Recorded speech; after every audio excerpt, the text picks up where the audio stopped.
Hi, I'm Srinivas Reddy Palam, lecturer in computer engineering, Kuli Qutub Shah Government Polytechnic, Hyderabad. I'm going to handle the course Programming in C. The subject code is 18CM 205C. It is in Diploma in Computer Engineering, first year in second semester. And today's session, I'm going to discuss about the go-to statement, break, continue, and after that, I will discuss the um, topic preprocessor directives. We will discuss preprocessor directives in detail. So let's see what is a goto statement. Goto causes an unconditional jump to a labeled statement somewhere in the current function. So the basic purpose of goto is to cause an unconditional jump to a labeled statement somewhere in the current function. So in a function, if you want to jump to some labeled statements from somewhere else, that too without any condition, that is unconditional, we can use the goto. So the purpose of goto is to cause an unconditional jump to a labeled statement somewhere in the current function. It can be either in the main function or it can be in the some other function. So that can be caused by the goto, the form of a labeled statement. So there is some syntax for labeled statements. The form of labeled statement is label colon statement. So this is a syntax where label is an identifier. So label can be any name. That name, after that name you will have colon followed by statements you can write. So to these label, if you use go to statements, the execution can be jumped. Example of a goto and label. So this is an example program that illustrates how you can use goto and label in your program. So it is written in a while loop. While scanf percentile lf comma ampersand x. So here it is asking to he is asking to enter some value from the keyboard. So if at all if you enter something, some value corresponding to the x variable, it will be returning one value. So scanf, the function scanf is an input function. If at all if it accepts an input and that inputted value, keyed value is sent into the address at x, then it will obviously return one. That is the return type, return value of the scanf. So it returns one the arguments, number of argument that it has accepted. So if at all if it has accepted at least one argument, it will return one. So it will become true, the condition will become true. Then it will check if x is less than 0 0.0. So it is checking then if the value entered is either positive or negative. If at all if it is negative, then go to negative alert. So the go to will be going to the label negative underscore alert. And if it is not less than, then it will simply print percentile f percentile f percentile f, that is x comma square root of x comma square root of 2 times x. So if at all if it is negative, means it will go to the label that is pointed out by the identifier negative underscore alert. You can see in the slide there is a label negative underscore alert followed by colon followed by some statements. The statement is if x is less than 0 0.0, printf negative value encountered. So it will simply say that negative values are encountered, and after that the execution will stop. Otherwise it will print if at all if you have entered some positive value, it will print the number that was entered and the square root of that number, and also the square root of 2 times of that number will be printed in the output. So this is the example program that illustrates how we can use goto and label in the C programming. Some same example without goto. So this is another another implementation where it has not implemented goto and label statements. While scanf percentile lf comma ampersand x equal to 1 and x is greater than or equal to 0. So in this case he has asked to enter value, and the value if it entered was at least one value was entered, then it will return 1, and obviously it will check for whether x is greater than or equal to 0. If at all, if the value entered is greater than or equal to 0, that means it is positive value. It will simply print the number, that is percentile f, percentile f, percentile f, and where percentile f stands for x, that is the first parameter that is going to be printed in printf, and square root of x is the second parameter that we have to print, and square root of 2 times of x corresponding to again percentile f of third uh, format specifier. So if it is greater than greater than or equal to 0, it will print the value and square root of that value and square root of 2 times of the value. Otherwise, we will check if x is less than or equal less than 0.0. That means it is negative. Printf negative value encountered slash add. So here we can see the explanation, and x greater than or equal to 0 accomplishes what the goto accomplished. Namely, the printf will not be executed if a negative number is encountered. So if at all, if number is not greater than or equal to 0, it will not print the value, square root of value and square root of 2 times of value. Otherwise, it will simply say a negative value encountered, and it will stop executing the program. When should goto be used? So in which case we have to use goto? Almost never. It is never needed. So goto should never be needed, should never have a requirement in any program. We should not use goto. If at all, if it is possible, if it is not possible, then only we have to use goto. In most of the cases it is not required to use goto. Gotos can make a program very difficult to read and understand.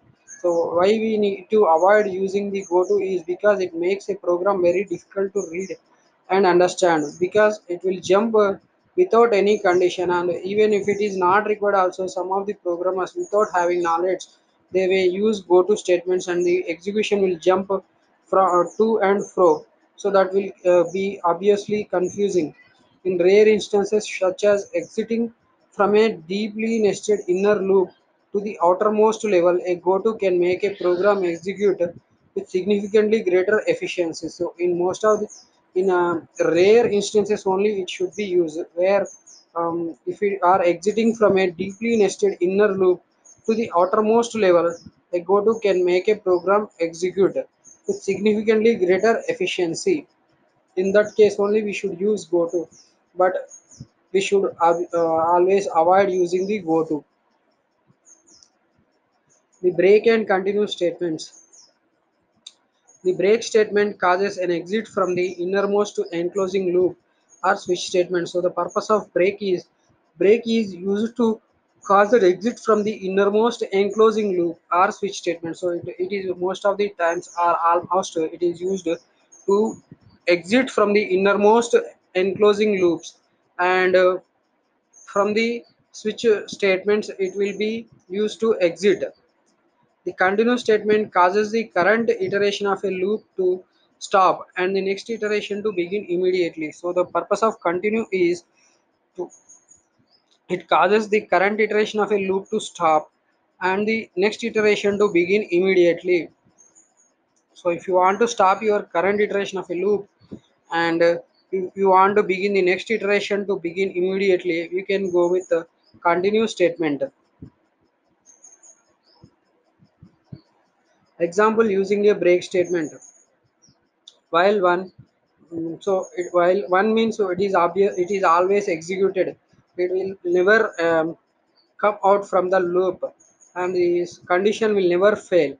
And inside this while loop, we are what we are doing is scanf percentile lf comma ampersand x. So we are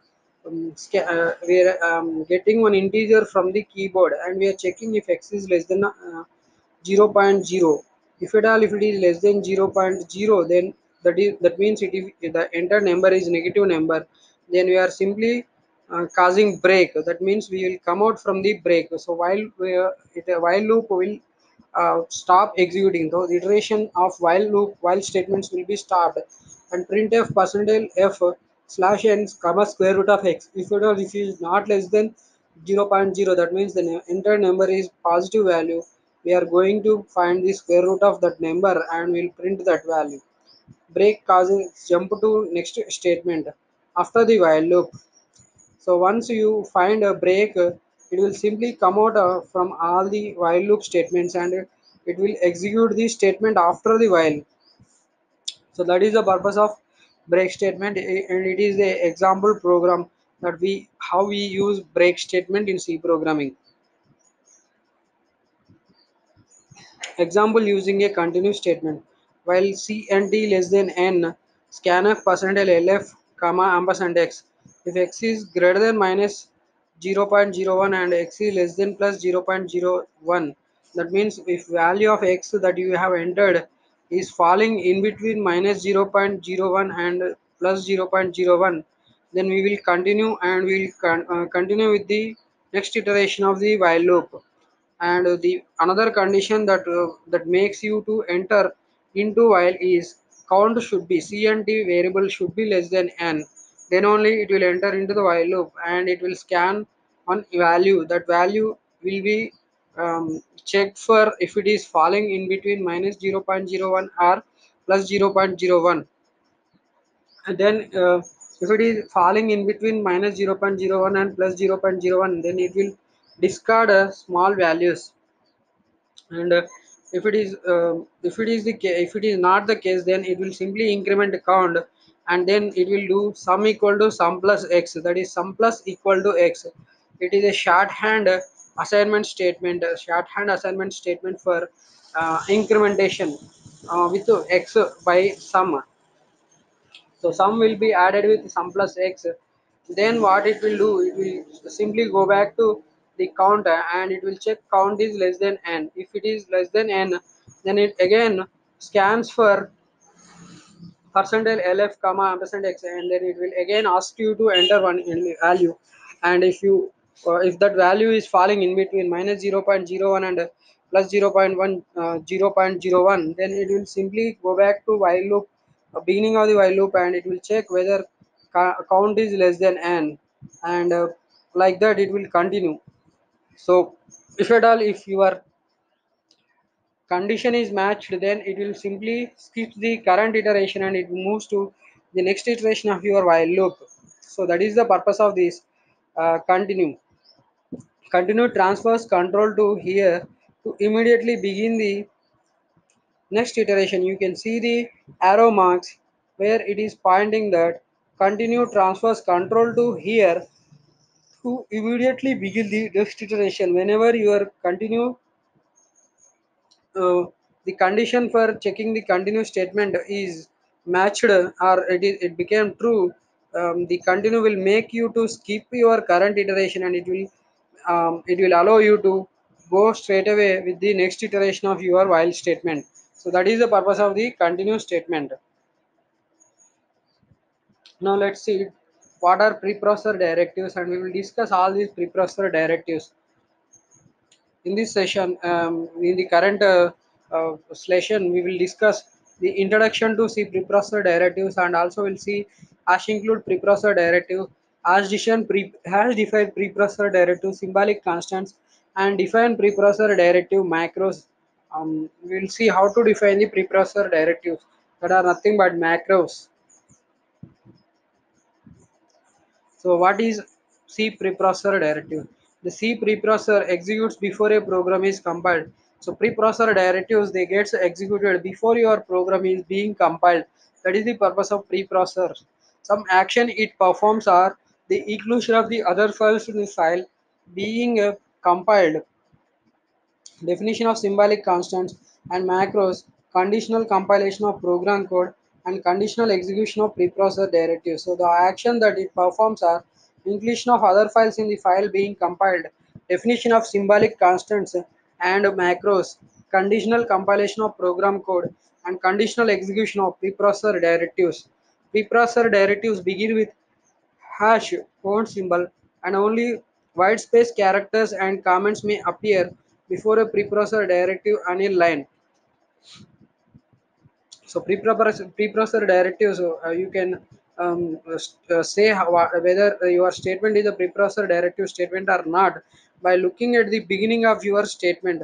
The preprocessor directives begin with hash and only whitespace characters, and comments may appear before a preprocessor directive on a line. So only the comments will appear before your preprocessor directives in your C program.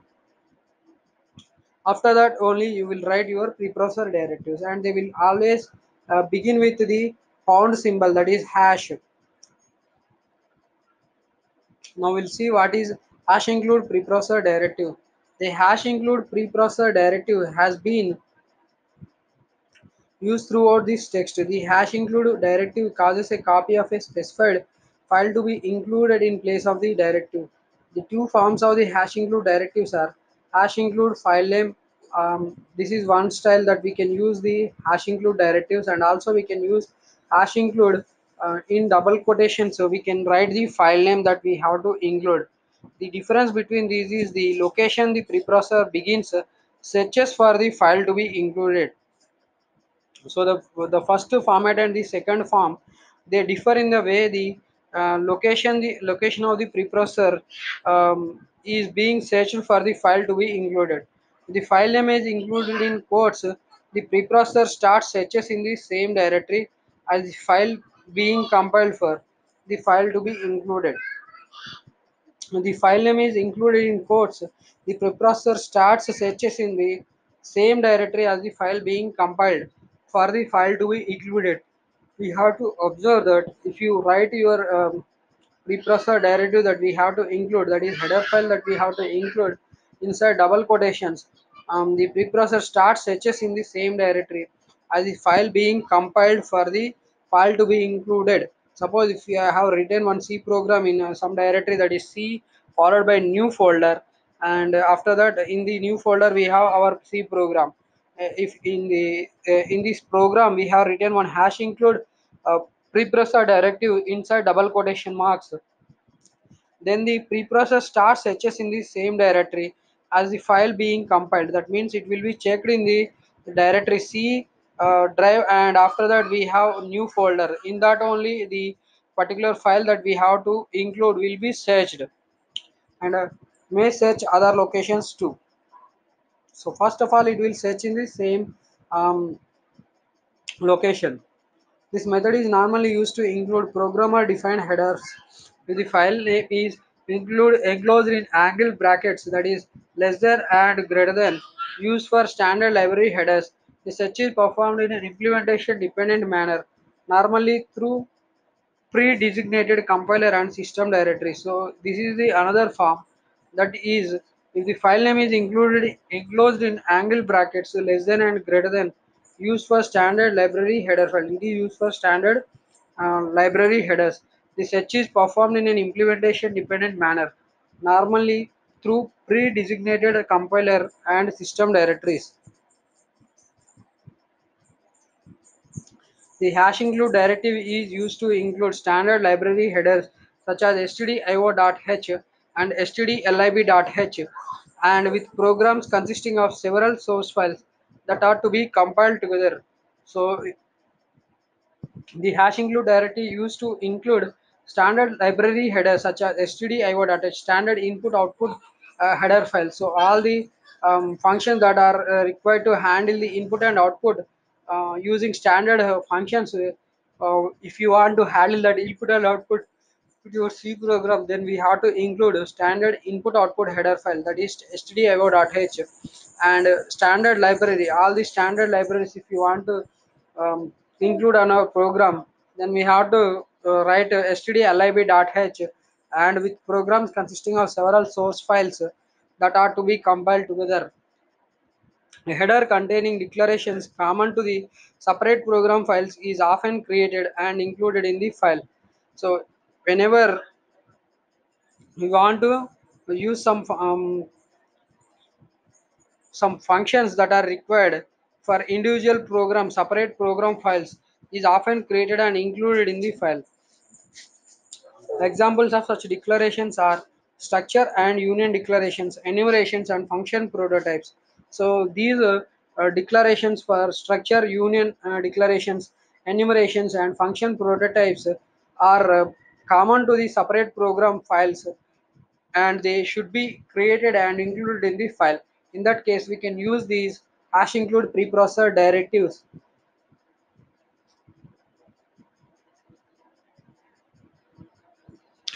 The hash defined preprocessor directive, symbolic constants.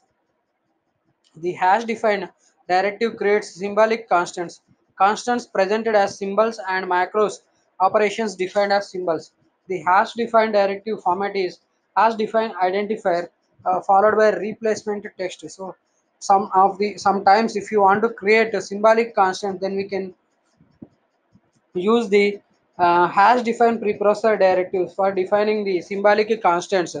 The hash defined directive creates symbolic constants where constants are represented as symbols and macros operations defined as symbols. So in these two cases, if you want to define symbolic constants and macros operations defined as symbols, then we can use these hash defined preprocessor directives.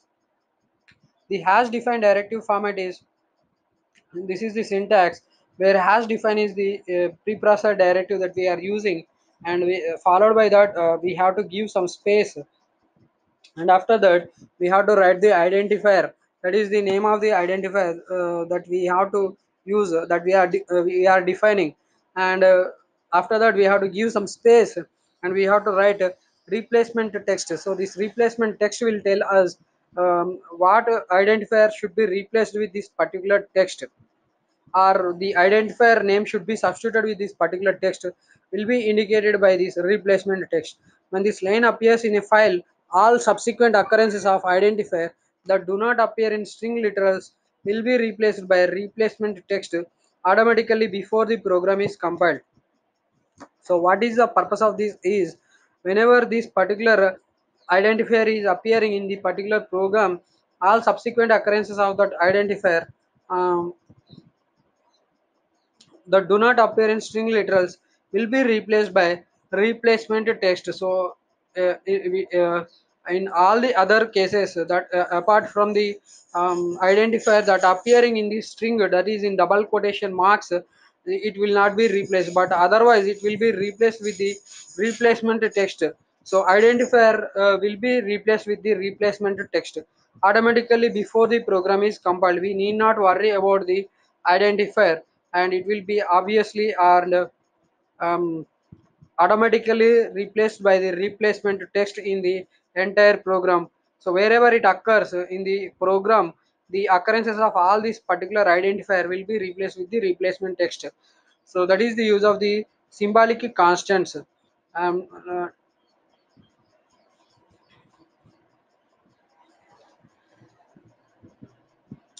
and let's see the example. Has defined pi capital pi 3.14159. So it is an example that is defining a symbolic constant pi with value 3.14159. Replace all subsequent occurrences of the symbolic constant pi with the numeric constant 3.14159. So in this example we can see that wherever pi is occurred, it will be replaced by the value that is 3.14159. Symbolic constants enable you to create a name for a constant and use the name throughout the program. So symbolic constants, what is the use of symbolic constants is, symbolic constants enable us to create a name for a constant and use the name throughout the program. The constant needs to be modified throughout the program. It can be modified once in the hash defined directives.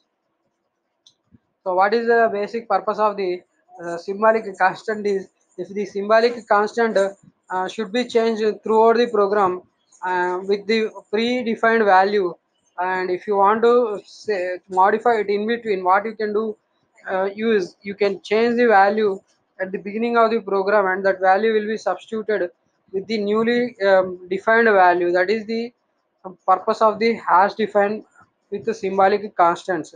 So if the constant needs to be modified throughout the program, it can be modified once in the hash defined directive. So once you change it, all occurrences of this particular symbolic constant will be modified with the newly changed value. So we need not change the individual occurrences of that particular symbolic constant in the program, and we can simply use the modified value throughout the program. Once it is modified and the program is recompiled, all occurrences of the constant in the program will be modified accordingly. So whenever the program is recompiled, all occurrences of the constant in the program will be modified accordingly with the newly modified constant. Everything to the right of the symbolic constant name replaces the symbolic constants. For example, hash defined pi equal to 3.14159 causes the preprocessor to replace every occurrence of the identifier pi with 3.14159. This is the cause of many subtle logic and syntax errors. Redefining a symbolic constant with a new value is also an error. So if you want to change the value, you can simply modify it like the syntax by following the syntax hash define pi followed by space followed by the newly modified value, but you should not write as defined pi equal to 3.14159, which causes the preprocessor error. We cannot use the assignment symbol in between the symbolic constant that is newly identified and the constant value. This will give an error. This is the cause of many subtle logic and syntax error. So it is not following the syntax error. Has defined pi equal 3.14159 is not following the syntax of the preprocessor directive declaration or usage. So it will give error. Although it looks logically correct, it will give error. So we should not write equal to symbol in between the identifier and the symbolic constant that we are assigning to the identifier that is being defined. Redefining a symbolic constant with a new value is also an error. So we cannot redefine.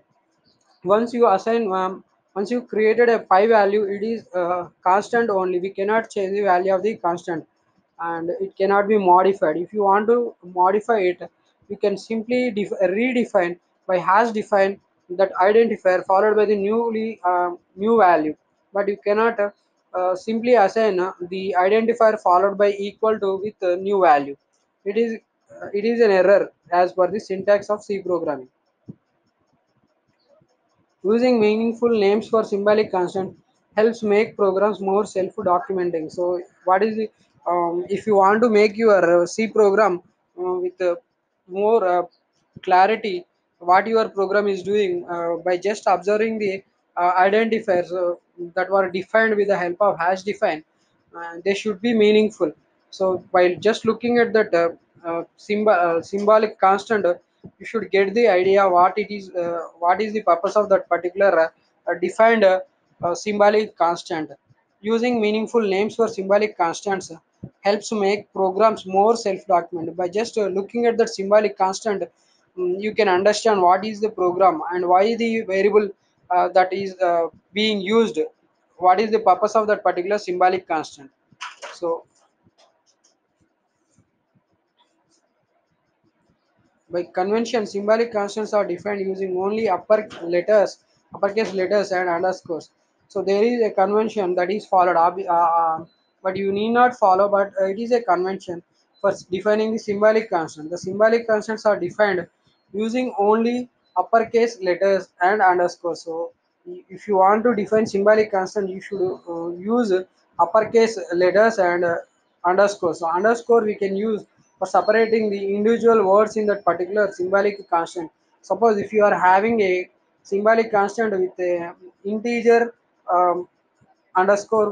integer variable. So to separate integer and variables, we can do integer underscore variable. We can write integer in between. We can use underscore for separating the integer and variable words.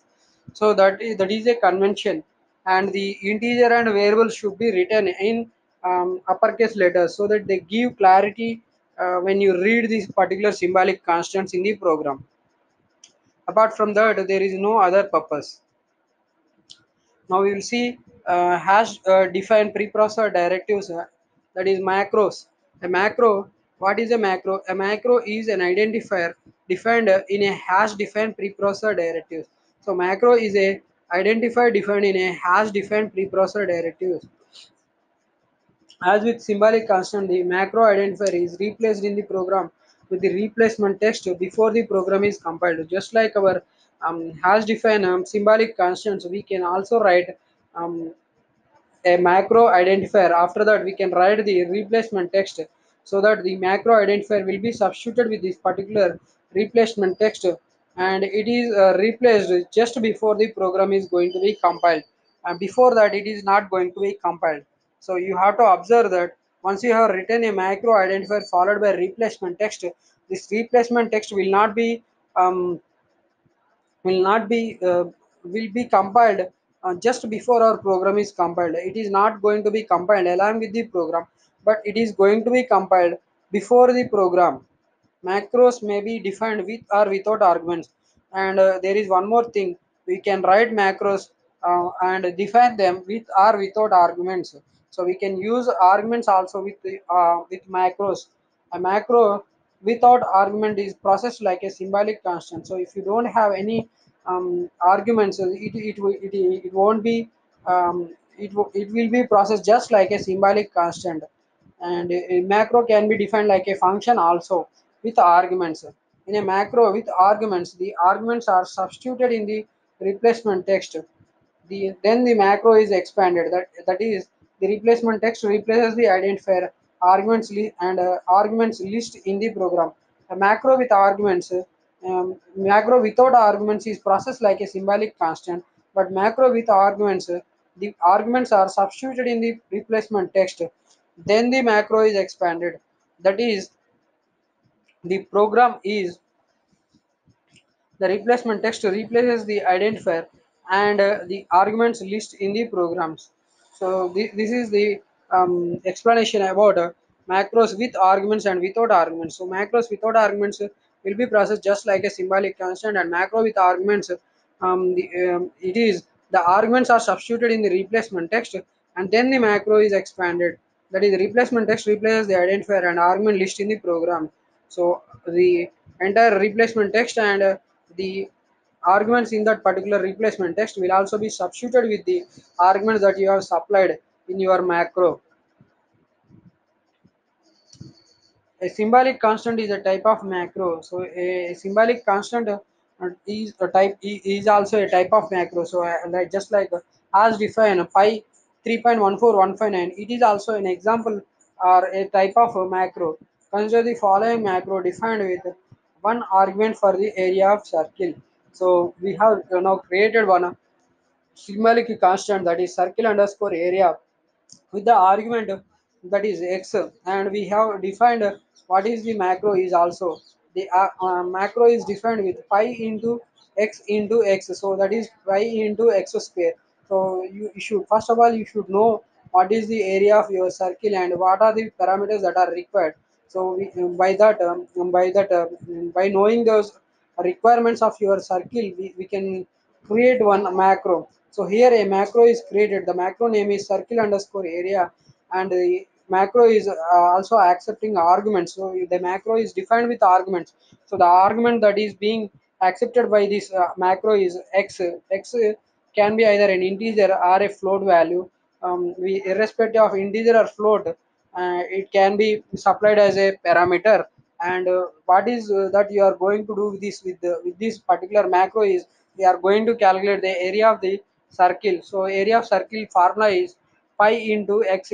So before using this pi, we should also write as define pi equal pi 3 point as define space followed by pi space 3.14159, and after that we can define this macro as define circle as define space followed by circle underscore area. You can see circle underscore area is used for creating the name of the identifier of the particular macro, and the macro name is circle underscore area, and it is accepting one parameter, that is x, and the definition of this macro is pi into x, so which gives the area of the circle. Whenever circle underscore area of y appears in this file, the value of y is substituted for x in the replacement text.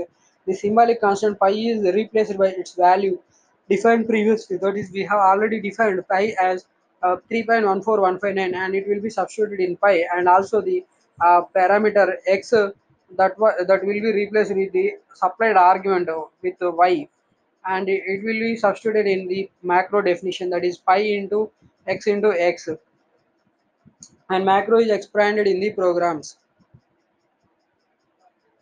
For example, the statement area equal to circle underscore area 4 is expanded to area equal to 3.14159 into 4 into 4, where your 3.14159 is the value that is being substituted in the place of pi, and 4 is substituted in the place of x, and also 4 again 4, which is also substitute for x, and this 4 is actually the parameter that is supplied while defining this macro circle underscore area 4, that is nothing but y, and y is substituted in place of x, and then the area is calculated, and the value of the expression is evaluated and assigned to variable area. So area will be the value that is 3.14159 into 4 into 4. The parentheses around each x in the replacement text pose the proper order of evaluation when the macro argument is an expression. So these parentheses are very much necessary so that they will allow you to um, follow the proper order of evaluation when the macro argument is in an expression. For example, the statement area equal to circle underscore area of c plus 3 c plus 2 is expanded to area equal to 3.14159 into c plus 2 into c plus 2. You can see that um, although x is not having two values in it like c and 2, it is substituted with the value that is being passed to this particular macro, that is the argument parameter circle underscore area of c plus 2. So here y is substituted with just in place of x, that is since y is c plus 2, your x is also substituted with c plus 2, and the area is 3.14159 into c plus 2 into c plus 2, which evaluates correctly because the parenthesis force the proper order of evaluation. So if you supply c as something like 1, so 1 will be substituted in place of 2 c, and c plus 2 is it will become 3, 3 into 3, 3.14159 into 9 will become the value of area. The parentheses are omitted. The macro expansion is area is 3.14159 into c plus 2 into c plus 2, which evaluates incorrectly. So we have to include the um, parentheses, left parentheses and right parentheses. Inside these parentheses only we should write the parameters. So if you don't write, if you omit these parentheses in your macro expansion, it will be evaluated like 3.14159 into c in plus 2 into c. It is true as because the star and plus will follow the precedence of operators. So your star is taking the higher precedence when you compare with the plus symbol. So 3.14159 will be multiplied with c, and whatever you multiplied that will be added with 2 into c plus 2. So this is the order of evaluation which it becomes incorrect. So we have to follow the appropriate method of writing the parentheses for evaluating the macro, um, and you should pass these macro inside macro variables inside the parentheses only. So it will give incorrect result if you don't follow the parenthesis inclusion, and it is correct, it is because of the rules of operator precedence. Forgetting to include macro arguments in parentheses in the replacement text can lead to logic errors. As we already seen in the previous slide, we can observe that there is going to have a different result if you don't include the parentheses in the macro arguments. Macro circle underscore area could be defined as a function circle area double circle area of double x return 3.14159 into x into x. Perform the same calculation as macro circle underscore area, but the overhead of a function call is associated with the function circle underscore area. So the same macro, that is circle underscore area, could be also defined as a function, that is function circle area. Name of the function is circle area. You can see the function how it is defined: double followed by space followed by circle area, that is the function name, and this function is accepting one variable, that is argument double x, and it is return in 3.14159 into x. So whatever value that you pass for this particular circle, that value is multiplied with 3.14159 two times, and which that returns the value, that is double value. That's why it is having the return type also double, and it performs the same calculation as macro circle area, but the overhead of a function call is associated with function circle underscore area. If you want to use this function definition, then you should have the over you should be you should also accept the overhead of a function call. Without function call overhead, if you want to use, you can use the macro circle underscore area.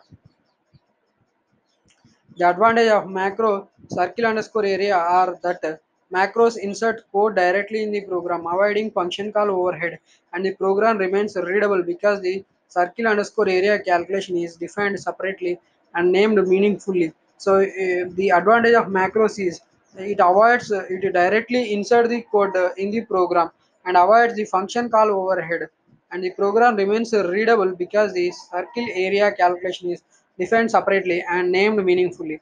A disadvantage is that its argument is evaluated twice. So the disadvantage associated with it is if the arguments is evaluated twice. Macro can sometimes be used to replace a function call with inline could eliminate the overhead of a function call. Today's optimizing compilers often inline functions for you. So many programmers no longer use macros for this purpose. C99 also provides the inline keyword so that we can insert that particular function code inside the program itself. Inline functions are the functions where your function code will be directly inserted in the program that you are executing. If at all, if it is called, a function is called, the function code will be, the definition of the function will be inserted in the function in the program, and it can be used just like macros. The following is a macro definition with two arguments for the area of a rectangle. As defined, rectangle underscore area of x comma y, x into y. Wherever rectangle underscore area of x comma y appears in the program, the values of x and y are substituted in the macro replacement text, and the macro is expanded in the place of the macro name. So wherever if you encounter rectangle underscore area of x comma y, it will simply replace with parenthesis x close parenthesis into inside the parenthesis y and followed by parenthesis. For example, the statement rectangle area equal to rectangle underscore area of a plus 4 comma b plus 7 is expanded to rect underscore area equal to a plus 4 into b plus 7. So it simply substituted wherever your x and y are encountered. In place of x you are substituting a plus 4, and in place of y you are substituting b plus 7. The value of the expression is evaluated and assigned to variable rect area. The replacement text for a macro or symbolic constant is normally any text on the line after the identifier in the hash defined directive. So the replacement text is the any text after the symbolic constant. If the replacement text for a macro or symbolic constant is longer than the remainder of the line, a backslash must be placed at the end of the line, indicating that the replacement text continues on the next line. So if at all, if your replacement text for a macro or symbolic constant is longer than the remainder of longer than the line that is permitted on the screen, a backslash must be replaced at the end of the line so that it indicates that replacement text continues on the next line. Symbolic constants and macros can be discarded by using the hash undef preprocessor directive. So symbolic constant they can be discarded by simply using undefined, which is opposite of defined. Directive hash undefines a symbolic constant or macro name. The scope of a symbolic constant or macro is from its definition until it is undefined with hash undef. So the scope is until it is undefined or until the end of the file. Once undefined, a name can be redefined with hash defined. The functions in the standard library sometimes are defined as macros based on Other library functions. A macro commonly defined in the stdio header is as defined getchar, getC, stdin. The macro definition of getchar uses function getC to get one character from the standard input stream. Function putchar of the stdio header and the character handling functions of the ctype.h header often are implemented as macros as well. Expressions with side effects should not be passed to macro because macro arguments may be violated more than once. So we will discuss all these things in the next session. In this session, we covered the go to, break, continue, and also we defined preprocessor. What are preprocessor directives, and also we defined how to use symbolic constants with arguments and without arguments, and also we discussed a little bit of how to undefine the defined preprocessor directives. In the next session, we will discuss about the how to use undefined symbol and the other topics in the preprocessor directives. Thank you.